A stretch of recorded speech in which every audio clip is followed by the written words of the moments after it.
Yo, what's up mga idol? Ako nga pala si Ryan, hindi matalino, hindi talentado, pero prosigido. Isang napakagandang araw nga pala ng Sabado. At dahil wala nga pasok ngayon sa school, kaya napagdesisyonan ko na ako na magtatatak ng mga damit. Dahil matagal-tagal na rin nga talaga na hindi ako nakakapag-print ng damit dito sa aming printing shop. Oo guys, ngayon nga na naman talaga ako makakapag-print ng damit dahil may nakakatuwang na tayo dito sa ating shop. Baling kulay violet pala yung piprintan natin dyan. Kaya yan, binuksan ko na kung saan nakalagay yung mga stock naming mga damit. Bali, ang iba pala naming mga stock na damit ay nasa loob. Nasa loob lahat sila ng production area. Ipinasok namin sila sa plastic para hindi maalikabukan. At yung iba namang walang mga plastic ay pinasok namin dito sa estante na salamin. At sa pagkakataong ito ay pinipili ko na pala yung iba't ibang sizes ng mga damit na aking piprintan. At sinisigurado ko nga na hindi ako magkamali sa mga sizes. Kaya sa mga ganitong klase ng business talaga ay hindi maiiwasan na magkaroon ka ng error or mga reject kapag nagkamali ka ng print. Sa mga teachers pala yung mga damit na ipiprint ko na yan. Hindi ko na rin pala hinintay yung kasama namin dito sa shop dahil sa Lunes pa ang pasok niya. Kaya ako na lang ang gagawa ngayong araw para sa Lunes ay ready for pickup na. At matapos ko nga makumpleto at makuha yung mga sizes na kinakailangan kong mga damit para maprintan ay dumiretso na nga ako dito sa kabilang side ng aming shop para hanapin naman at mai-ready yung mga film na ipiprint natin sa damit. Bali matagal ko na palang na-ready yung mga film na to, hindi ko lang nahaharap gawin at hindi ko na ibibilin sa kasama namin dito sa shop na i-print, kaya ako na lang ang gumawa dito ngayon. At dito naman dinouble check ko yung mga damit na piprintan ko, pati na rin yung bilang ng mga film na gagamitin ko sa pagprint at na masigurado ko nga na tama ang bilang ng mga shirt at ng mga film na gagamitin natin ay dumiretso na nga ako dito sa kabilang side ng shop. At dito pala nakalagay yung mga heat press natin dahil hindi namin isinamin sa kabila dahil mainit nga talaga ang singaw kapag nagpiprint tayo. At dito nga ay dumiretso muna ako sa switch ng ilaw dahil nagpailaw ako para maging maliwanag at hindi tabingi yung mga ipiprint natin. At dito nga ay hinahanapan ko ng magandang pwesto kung saan natin pwedeng i-set up yung camera natin. At nang makahanap na nga ako ng magandang pwesto ng camera ay sinet up ko na nga pala yung heat press natin. Isinet ko na pala ang tamang temperature dyan ang gagamitin natin sa pagprint. Nagiba pala kasi ang settings dyan dahil ang huling gumamit niyan ay sublimation print ang ginamit niya. Dahil magkaiba talaga ang settings ng sublimation print sa DTF na print or yung direct to film. Magkaiba ang temperature niya maging ang timer niya. At sa pagkakataong ito, kung mapapansin niyo, maliban sa rubber mat na ginamit ko ay gumamit din ako ng plywood. Isa nga pala yan sa mga strategy ko para hindi madarang yung kamay ko sa init ng heat press habang nag-aayos tayo ng damit. Isa rin yan sa pinaka-best na paraan para makita mo kung pantay ba yung ipiprint mo sa damit at para mailatag mo ng maayos yung damit. At kapag na-ready ko na yung damit ay saka ako ilalagay sa heat press. At ayan ay nag-pre-press na nga ako para mawala ang moisture niya para kapit na kapit talaga ang print. At ina-adjust ko na rin yan dyan para masigurado natin na tama ang pressure niya.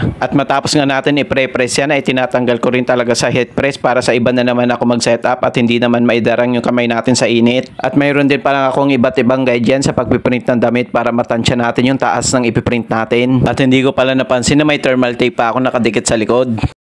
Kaya yan mga idol, fast forward na lang natin yung video sa pagpiprint natin. At ito na nga pala yung finished product ng pagprint natin. Ayan, direct to film yan, napakalinaw, napakaganda at quality talaga yung print ng DTF. Matapos nga pala lumamig yan, ayan, pinipil na natin yung film. At matapos nga pala ipil yung pinaka-film niya ay nagsi-second press pa tayo or yung tinatawag natin na curing para mas matibay at quality talaga yung print. Matapos nga pala natin i-print lahat ay bumalik na ako sa kabilang side ng shop at sinuot natin sa mannequin for pictorial. At yun lang mga idol, salamat!